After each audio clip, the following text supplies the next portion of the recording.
અમદાવાદમાં દિવસે ને દિવસે લોકો નવી ખરીદી કરે છે ગાડીની, મોટર, ઓટોમોબાઈલની. ત્યારે દિવસે ને દિવસે અમદાવાદમાં ટ્રાફિક જામની સમસ્યા પણ વધતી જઈ રહી છે. અહીંયા હું કાલુપુર રેલવે સ્ટેશન ઊભો છું. મારી આ બાજુ છે, ડાબી બાજુ જે કાલુપુર રેલવે સ્ટેશન છે, આ બાજુ પ્રેમ દરવાજા છે અને કાલુપુર બ્રિજ જાય છે. અહીંયા તમે ટ્રાફિકની સમસ્યા જોઈ શકો છો. હું આ કેમેરામેનને કહીશ કે દ્રશ્યો બતાવો.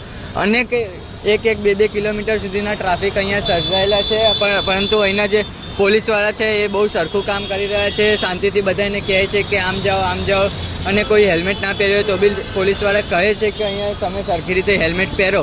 કારણ કે દિવસે ને દિવસે અકસ્માતની સંખ્યા પણ તે વધતી જઈ રહી છે. એમાં રોજ અકસ્માતની સંખ્યામાં મોતની સંખ્યા બી વધતી જઈ રહી છે.